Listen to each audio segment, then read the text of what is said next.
the fans and followers of Charlie Kirk seem to lay the blame very rapidly on a kind of political conspiracy, or at least see the assassination as a political act. So it wasn't a political change purely for politics, it was an emotional change. He fell in love with someone who was transitioning. Hello and welcome. My name is Dr. Raj Persaud. I'm a consultant doctor and psychiatrist based in private practice in Harley Street in London in the United Kingdom. I want to talk a little bit today about the assassination of Charlie Kirk by, allegedly, it's not been found guilty yet in a court of law, but the evidence is pretty strong, the assassination by Tyler Robinson. The reason why I want to discuss this again, I've already done one video where I looked at the research evidence from the Secret Service psychological profiling project, where they make predictions about the kind of person an assassin of a political figure or a major public figure in the United States, what their profile would look like. The reason why I want to revisit this is several reasons, but one reason, key reason, is that right now, as I talk, and by the time you watch this video it may well be over, but as we talk right now, there's a memorial service being conducted to commemorate the life of Charlie Kirk. However, the byline of the service seems to be they killed the messenger, but they can't kill the message. My focus in that byline is in the word they. They, I'm paraphrasing what the catchphrase is, they killed the messenger, but they can't kill the message.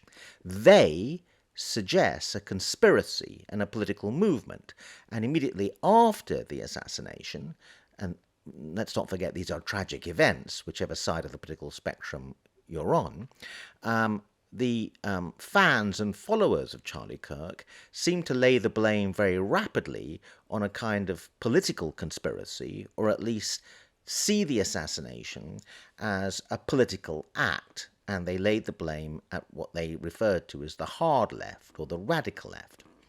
This idea that it was a political act flew in the face of the evidence from the Secret Service that, generally speaking, these acts are performed by lone wolf, so-called lone wolf actors or perpetrators, who actually are not performing the act for any political reason, but more for reasons to do with personal grievance and often psychological dysfunction. This is in marked contrast, as I said in my previous video, to examples like the assassination attempt of the British Prime Minister of the time, Margaret Thatcher, by the IRA, when they planted a bomb in a hotel in Brighton, where the Conservative Party annual conference was meant to be taking place. They planted the bomb in the wrong room, so Margaret Thatcher escaped with her life, but it was a very close shave indeed. And as classic with political conspiracies and political assassinations, the IRA didn't hide the fact that it was them. And generally speaking, when you've got a political assassination or an attempted assassination, the political movement makes a claim pretty quickly in the media for all sorts of reasons, not least to demonstrate their power and to get publicity, but to quite clearly indicate the political motive. In the case of Charlie Kirk, no political movement has come forward and claimed responsibility for this dreadful act. So this catchphrase, they killed the messenger or shot the messenger, but they can't kill or shoot the message, is a mistake. Because again, to lay the blame at the idea that there's a political movement that lay behind the assassination of Charlie Kirk is a mistake. Now, I'm not trying to make a political point here. I'm trying to make what is actually perhaps a much more narrow technical point about how psychiatrists and psychologists think about these kinds of events and how they analyze motivation. Now, a lot of new information has arrived since my last video. In particular, there's video of a preliminary pre-trial legal matters hearing, where we see for the very first time a video of Taylor Robinson. I want to do a little bit of an analysis of the body language of what we saw and what we saw in the video to give a clue as to his motivation. And also very revealing, we have some information about the way his parents behaved and his alleged lover, who he was sharing lodgings with. And also we have text messages now between Robinson and the roommate, the lover, and these are very revealing psychologically. Does any of this evidence indicate a political conspiracy, that you could lay the blame at a political movement, or does the evidence point to the prediction made by the Secret Service research that we would find this was a lone wolf, so-called lone wolf perpetrator? I'll get you to decide at the end when we review the evidence. But when we look at it, I think we'll get a much clearer idea of the motivation of Tyler Robinson. So the first thing we see for the very first time since the arrest is in the video of the preliminary hearing, the pre-trial hearing in the courtroom. He's wearing what is referred to as an anti-suicide garment or anti-suicide vest. So quite a lot of information can be gleaned from that very fact, which is that clearly, and you don't need to be Sigmund Freud to figure this out, the authorities have considered him a suicide risk. However, there's more that you can deduce, which is it's highly likely, given a proper suicide assessment, and this is a high-profile case, so it's highly likely they've not skimped on the resources on this one, that a psychiatrist or a psychologist or a clinical psychologist would have already been involved to make an assessment of suicide risk. We already have some evidence from some of the officials in the press conference around the time of the arrest that suggests that Robinson indicated that he didn't really want to live. These bits of evidence suggest that a psychiatrist may already have been involved, hence the anti-suicide vest. Now, if it is the case that an assessment has already been made by a psychiatrist and the view is that he is suicidal, that has very interesting implications for the way this case might run. We know that the officials have also said that he's not cooperating with the police. Now, various reasons why people may not cooperate with the police. One reason is severe mental illness of a psychotic nature, where people harbour delusions and have hallucinations. However, you can be in full conscious control, not suffering from a serious mental illness, and decide not to cooperate with the police for completely conscious reasons to do, and we might refer one possible motivation here to being passive-aggressive. In other words, you are enacting out part of your philosophy that led to the assassination, which is your anti-officialdom, and you're not going to help them in any sense with the trial. You're not going to cooperate.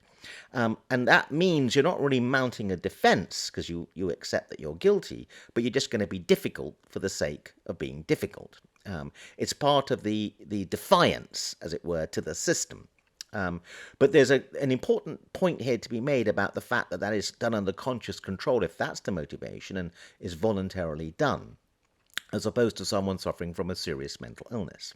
In the video, speaking as a psychiatrist used to assessing and dealing with seriously mentally ill people, often in a courtroom setting, I have to say that if he was floridly psychotic, to use a colloquial phrase, biblically raving, then we would have seen someone who would have been very agitated on camera, may even have made a few little speeches referring to the fact that, let's say, the court is a kangaroo court, it's all a conspiracy, etc., etc. Delusional content often spills out, and the judge often has to call the court to order and ask officials to have a word with the patient or the person being held in custody to get them to calm down a bit. We didn't see any of that. In fact, we saw the opposite. We saw an extremely, apparently impassive person, very controlled, practically immobile, practically expressionless, just nodded very, very briefly, the most minor bit of behavioral leakage, suggesting if we're not dealing with someone who's catatonic, catatonia, you can look it up on the internet, is an extreme end of a psychotic disorder where people become immobile. So serious mental illness could still explain the practical immobility of this character on camera. He did speak once, and that was to respond when being spoken to in terms of declaring his name or confirming his name. So he cooperated, actually, with the court. He spoke when he had to speak, and he nodded at certain moments to acknowledge that he understood what the judge was saying. This flies in the face of the previous information we have that he wasn't cooperating with the police. There was an element of cooperation with the court proceedings, which again goes back to an idea that this is all what we would call volitional. In other words, under conscious control. He knows what he's doing. Now, if it is the case that his practical immobility, which is very difficult to do if it's under conscious control, to be quite so still for so long, to be quite so expressionless for so long, that suggests enormous willpower, enormous mental control to achieve that. Of course, we don't know what he was like before. Maybe he's like this normally. We don't know. But just assume for the minute he's a relatively normal person in terms of expression and movement. This incredible immobility does suggest incredible willpower, possibly. And this is a person who's decided to just do the bare minimum of cooperation with the authorities. So if that is the case, that we're dealing with someone with extraordinary willpower, then and he's not cooperating with the police, then this trial is going to be very interesting, to say the least. However, we know that the standard psychological approach of the police and the authorities in this kind of situation, where someone withdraws cooperation, they have a lot of cards to play, psychological tools at their end. And the classic one, of course, is to forget with the officials trying to negotiate with him, because he'll be defiantly, oppositionally silent and not cooperating, but is to bring people in that the client knows, that the person in custody knows, like his lover might be brought in to negotiate with him, or his parents. And this is a classic tool, and often causes the client to break down and eventually cooperate. Now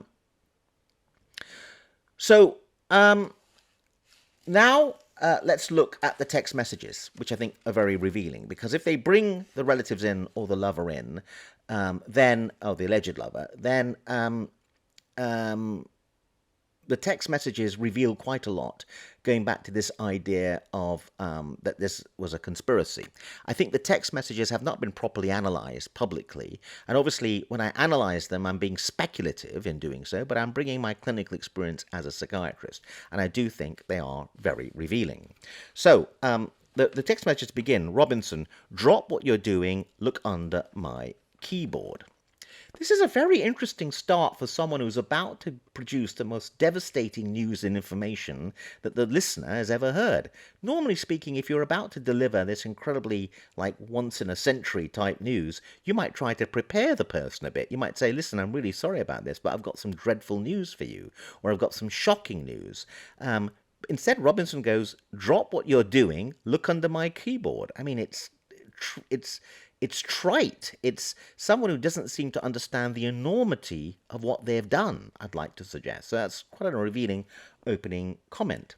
The other thing that's very interesting is that Robinson doesn't say, remember that stuff we were talking about? Because let's say Robinson had been brooding out aloud and plotting and scheming out aloud, and so that his behavior was visible in some sense, even if he was not actively getting the roommate to collaborate with him, but if it was visible in some sense, then you would expect some kind of acknowledgement of that in the opening exchange. But there is nothing. He doesn't say, remember that stuff we were discussing, I've got some news linked to that. Something like that is kind of how you might start. So that doesn't happen, which suggests that whatever's been happening in terms of this man's preparation, it was very internal, it was very, very private. In other words, not a conspiracy, not involving other people, very much in the realm of the lone wolf.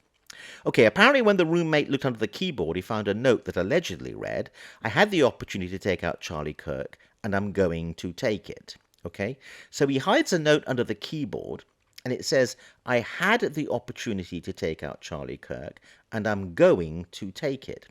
There is a problem with grammar here. I had is a past tense thing, the opportunity to take out Charlie Kirk, and I'm going to take it, which is in the present tense. That could reveal that he's still in the process of taking it, as far as he's concerned, which is that at the time that the person is reading the note, the event is still ongoing. But it's a very strange mixture of tenses.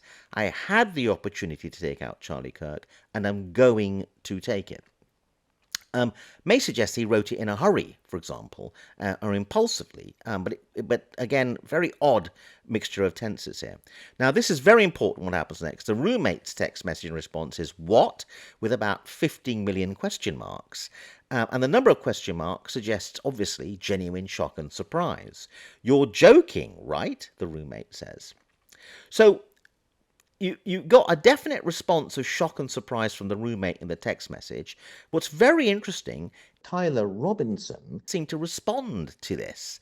He seems to ignore it. He goes, I'm still okay, my love, but I'm stuck in Orem for a little while longer yet. Shouldn't be long until I get home, but I gotta grab my rifle still. To be honest, I had hoped to keep this secret till I died of old age. I'm sorry to involve you. So there's just such a big discrepancy between what he's saying and the enormity of the act. So it's like he doesn't even realize the enormity of the act. Shouldn't be long until I come home. I mean, just coming home after a routine day at the office is kind of what it feels like. Then he goes, I'm sorry to involve you. Again, this is an act that's so enormous. You have just destroyed your lover's life, because forevermore from now on they're going to have a lot of difficulty if anyone was to find out they're connected to you. So I am sorry to involve you just doesn't cut it in terms of understanding of the enormity of what's gone on here. But again, what's crucial is he doesn't actually respond to the text, because the other person has said, you're joking, right? What? Lots of question marks. Robinson says, I'm still okay, my love. The guy didn't ask you if you're okay. He was just in shock over what had happened. So Robinson's inability to grasp what is being said to him and understand what's being said shows he's very much inside his own head all the time, it would appear, and he finds it very difficult to read the room and see what's going on around him, which again may be quite revealing in terms of his personality. He completely misses the incredulity of the roommate. Roommate text message, you weren't the one who did it, right? Lots of question marks. Again, incredulity is being expressed here. Robinson, I'm sorry. I'm sorry is like, I'm apologizing because I scratched the car. Again, it doesn't really capture the enormity, which suggests Robinson doesn't really grasp the enormity of what's just happened. Robinson, I'm sorry. Roommate, I thought they caught the person. Again, shock and disbelief. I can't believe it's you. I think it's someone else. I'm reading here. I'm not really understanding what's going on. Denial is what's really still in the shocking reaction of the roommate. Robinson, no, they grabbed some crazy old dude, then interrogated someone in similar clothing. I had planned to grab my rifle from my drop point shortly after. Drop point seeming to suggest that Robinson thinks he's like some kind of like sniper expert, undercover Navy SEAL type person, because using the jargon. But most of that side of town got locked down. It's quiet, almost enough to get out, but there's one vehicle lingering. Instead of again talking about, I know this is going to come as a bit of a shock, he's very much in his own world. In terms of dealing with what the roommate is saying. The roommate said, I thought they caught the person. Robinson said, no, they grabbed some crazy old dude, then interrogated someone in similar clothing. I had planned to grab my rifle from my drop point shortly after, but most of that side of town got locked down. It's quiet, almost enough to get out, but there's one vehicle lingering. Another thing that's going on here is Robinson's confiding and confessing. He doesn't get it that the roommate's not on his side. The roommate is going to shop him to the police, and Robinson doesn't seem to understand that. So again, this man's ability to enter into a conspiracy with anyone is very limited. He can't even enter a conspiracy with his lover.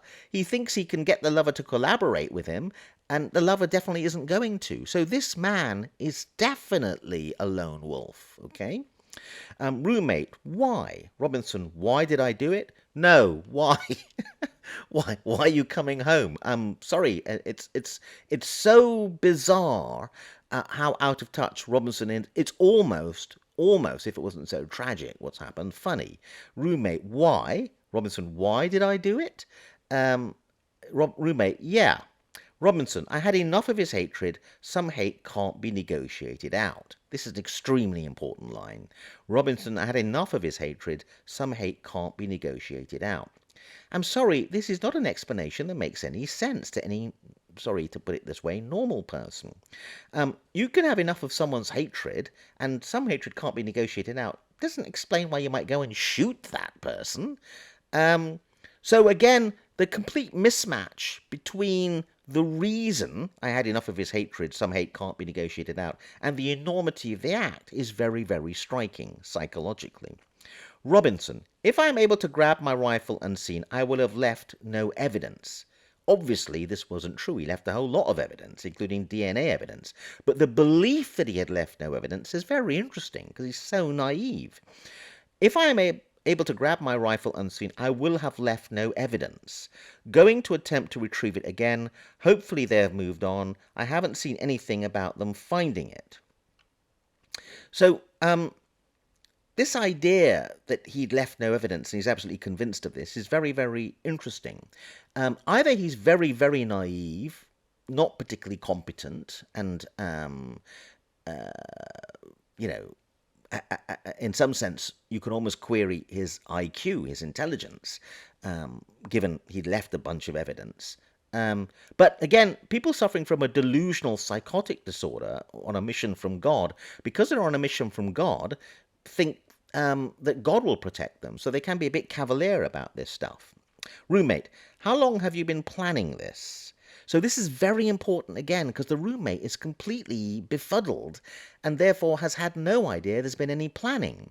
So how long have you been planning this? I would have expected a different response if it was the fact that Robinson had been immersed in extremist political ideology, because the roommate would have then said, oh, have you been planning this ever since all those weird websites you were visiting? Something like that. How long have you been planning this means this has come completely out of the blue to the roommate, which again suggests that whatever Robinson's been up to, there's no sense of it being leaking out into the world, because the person he's been living with has been completely oblivious to all of this. Robinson, so the question is, how long have you been planning this? Robinson, a bit over a week, I believe. I can get close to it, but there's a squad car parked right by it. I think they already swept that spot, but I don't want to chance it. Notice again how the roommate is reeling, is saying, how long have you been planning this? Robinson goes, oh, a bit over a week, I believe. And then he goes straight back to what's in his head, which he's very worried about being caught. He's very worried about the rifle. He goes straight back to, I can get close to it, but there's a squad car parked right by it. I think they already swept the spot, but I don't want to chance it. This is very revealing to a psychiatrist, because it says this person can't figure out what other people are asking him and address it properly. He's very much in his own head and therefore detached from the world. Roommate, how long have you been planning this? Robinson, a bit over a week, I believe, is the only answer he can give. Then he moves straight back to, where the hell is the rifle? And I'm really worried about where it is. The other thing that's very interesting here is a bit over a week, I believe. I believe over a week? I mean, you're the one plotting it. What do you mean by you believe? That means that he's not even sure how long he's been planning it. I mean, and again, that suggests he's not been planning it or plotting it in a very fundamental sense, very carefully. It's almost like a throwaway line. A bit over a week, I believe, I'm not sure. Well, then if he hasn't been planning it or plotting it in a very, very firm, Day of the Jackal, Frederick Forsyth, clinical, scientific, super brain type assassin way. Robinson, he's still very preoccupied with where the rifle is. I'm wishing I'd circled back and grabbed it as soon as I got to my vehicle. I'm worried what my old man would do if I didn't bring back Grandpa's rifle. This is really important psychologically. I'm worried what my old man would do if I didn't bring back Grandpa's rifle. Robinson basically here is terrified of his father. He's not terrified of the police or what he's done. He's terrified of his dad. This is basic Sigmund Freud stuff, right? Terror of dad being most important thing of all.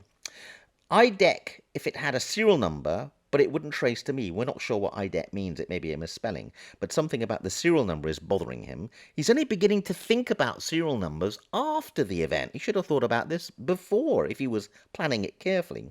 I worry about prints. I had to leave it in a bush where I changed outfits. Didn't have the ability or time to bring it with. I might have to abandon it and hope they don't find prints. How the expletive will I explain losing it to my old man? How the expletive will I explain losing it to my old man? This guy is terrified of his father, and this will loop back later on to the fundamental motivation for this. This is what he's really scared of. He's not scared of the police. The other thing here is, I worry about prints. I had to leave it in a bush where I changed outfits. I worry about prints. A little bit earlier on, he goes, I will have left no evidence. This guy is all over the place. Earlier on, he said, I will have left no evidence. Now he's worrying about prints. And the serial number, which he didn't bother to sort of file off the gun. He's beginning to worry about stuff he should have worried about before committing the act, if he was going to do this in a clinical, scientific sense. And also, by the way, if this was a plot with any group of people would have had a conversation about the serial number and the prints, etc., etc. So again, all evidence that this man did all of this himself and didn't involve anyone else.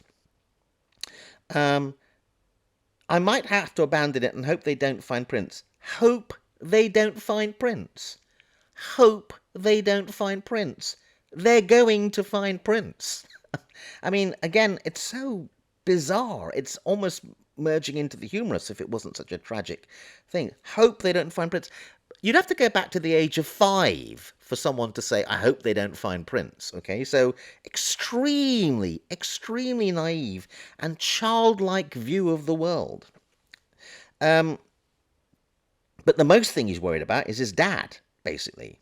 Only thing I left was the rifle wrapped in a towel. Remember how I was engraving bullets? The expletive messages are mostly a big meme.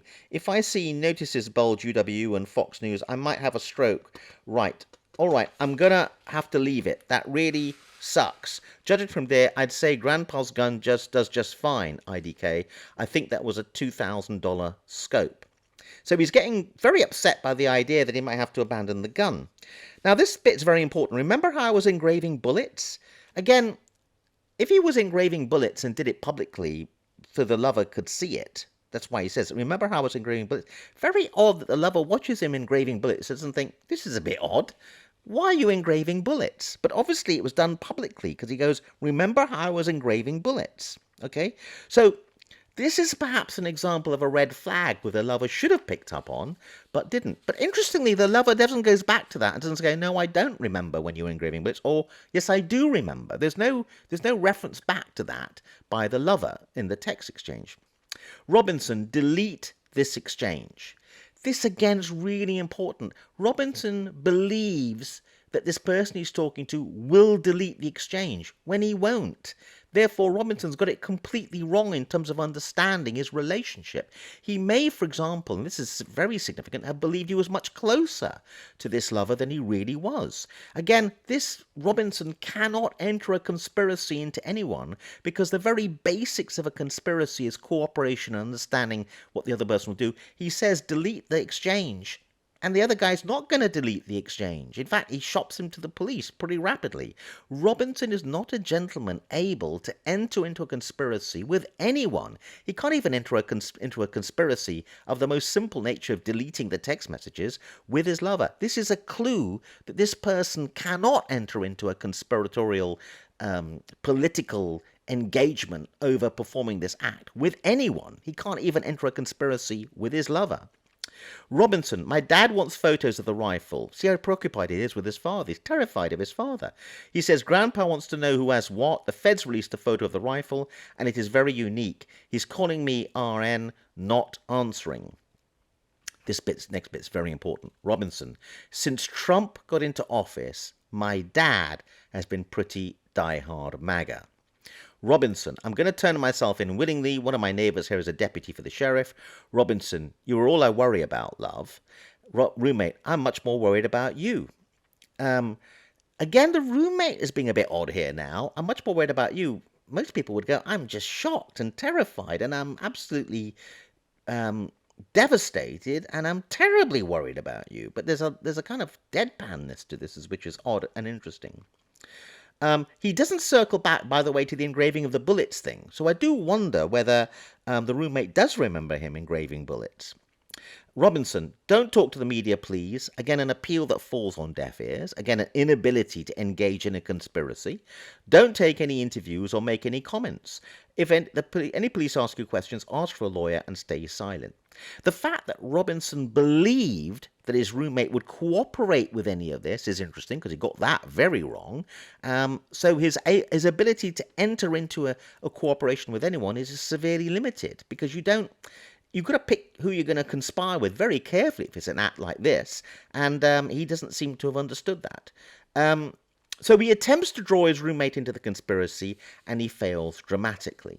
So a psychologist would say there's a psychological journey, a political journey, that this gentleman has been on.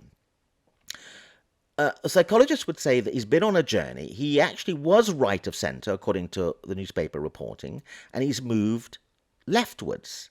So that's partly why Jimmy Kimmel got into trouble, and that's why maybe some of the stuff been out there on the internet is suggesting that he became left-wing.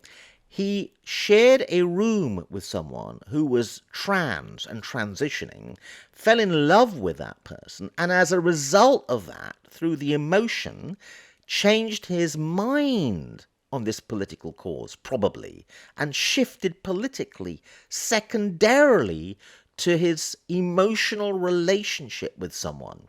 So it wasn't a political change purely for politics. It was an emotional change. He fell in love with someone who was transitioning, and therefore he changed his attitude on the whole trans issue, and this definitely moved him away from the MAGA movement. His father was very MAGA. Therefore, his father and Charlie Kirk now get connected very strongly into Robinson's head. There is a sense in which shooting Charlie Kirk is shooting his father. It sounds like the guy was terrified of his father. He started a relationship with a trans. We know that the father and the mother had had strong words with Robinson about this, so there was family discontent about it.